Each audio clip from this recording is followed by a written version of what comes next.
누가복음 12장. 그동안에 수천 명이나 되는 무리가 모여들어서 서로 밟힐 지경에 이르렀다. 예수께서는 먼저 자기 제자들에게 말씀하셨다. 너희는 바리새파 사람의 누룩 곧 위선을 경계하여라.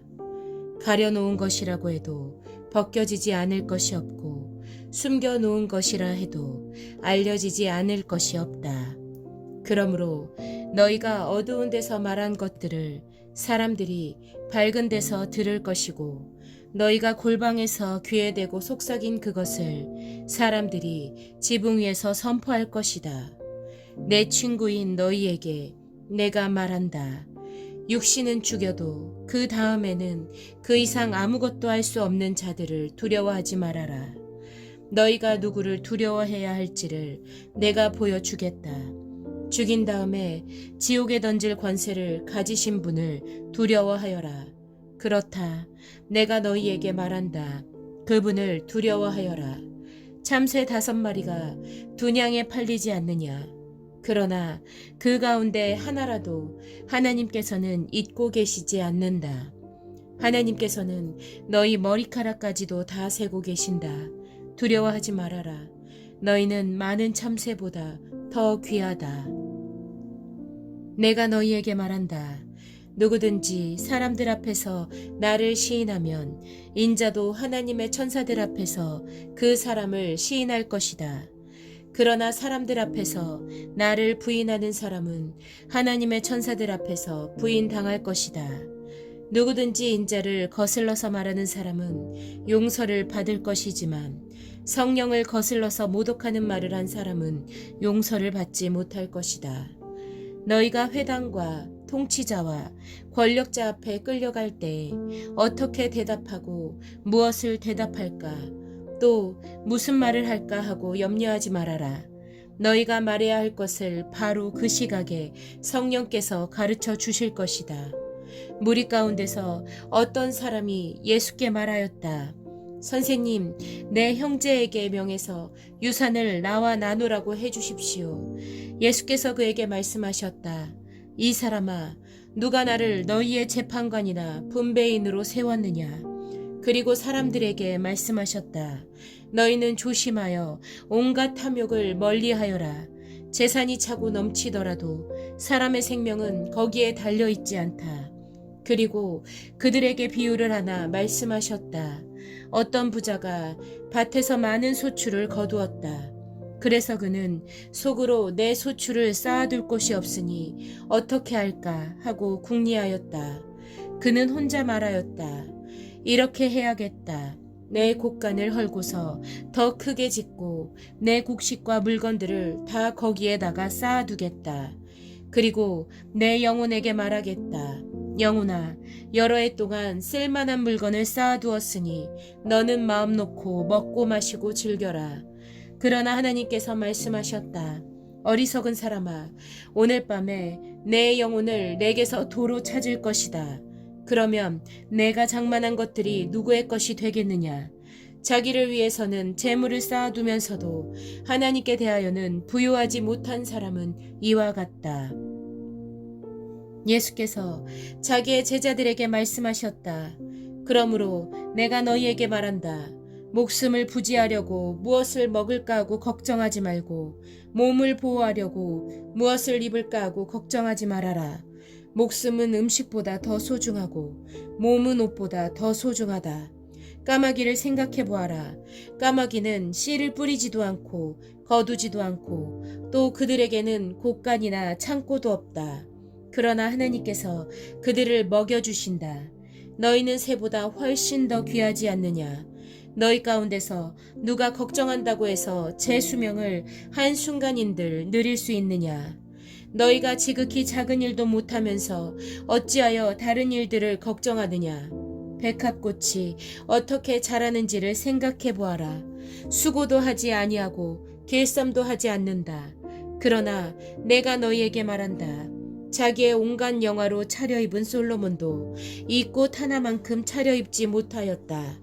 믿음이 적은 사람들아, 오늘 들에 있다가 내일 아궁이에 들어갈 풀도 하나님께서 그와 같이 입히시거든 하물며 너희야 더 잘 입히지 않으시겠느냐. 그러므로 너희는 무엇을 먹을까 무엇을 마실까 하고 찾지 말고 염려하지 말아라. 이런 것들은 다 이방 사람들이 추구하는 것이다. 너희 아버지께서는 이런 것이 너희에게 필요하다는 것을 아신다. 그러므로 너희는 그의 나라를 구하여라. 그리하면 이런 것들을 너희에게 더하여 주실 것이다. 두려워하지 말아라. 적은 무리여, 너희 아버지께서 그의 나라를 너희에게 주시기를 기뻐하신다. 너희 소유를 팔아서 자선을 베풀어라. 너희는 자기를 위하여 낡아지지 않는 주머니를 만들고 하늘에다가 없어지지 않는 재물을 쌓아두어라. 거기에는 도둑이나 좀의 피해가 없다. 너희의 재물이 있는 곳에 너희의 마음도 있을 것이다. 너희는 허리에 띠를 띠고 등불을 켜놓고 있어라.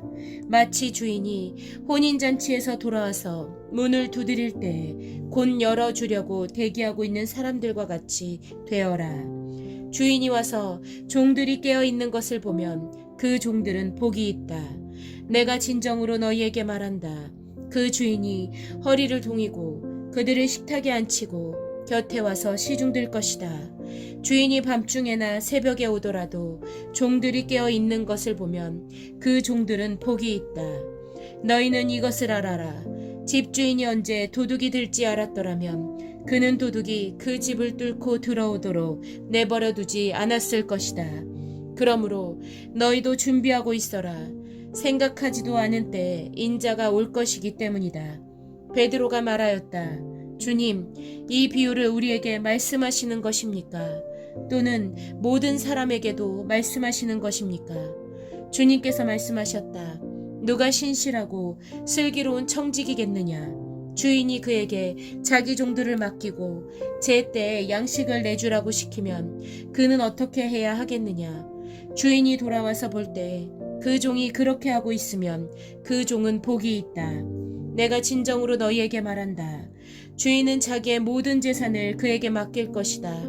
그러나 그 종이 마음속으로 주인이 더디 오리라고 생각하여 남녀 종들을 때리며 먹고 마시고 취하여 있으면 그가 예상하지 않은 날, 그가 알지 못하는 시각에 그 주인이 와서 그 종을 몹시 때리고 신실하지 않은 자들이 받을 벌을 내릴 것이다.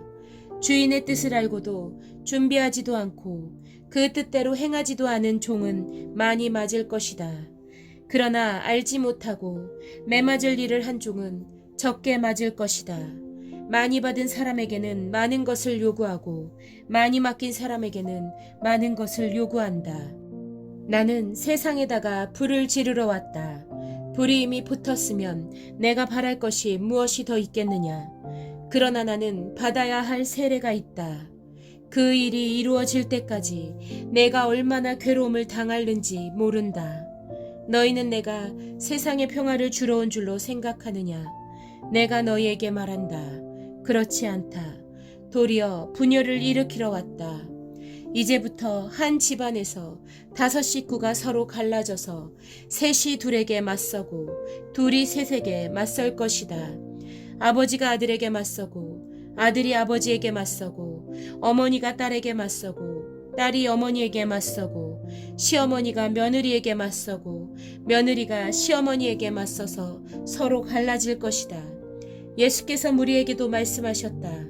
너희는 구름이 서쪽에서 이는 것을 보면 소나기가 오겠다고 서슴지 않고 말한다. 그런데 그대로 된다. 또 남풍이 불면 날이 덥겠다고 너희는 말한다. 그런데 그대로 된다.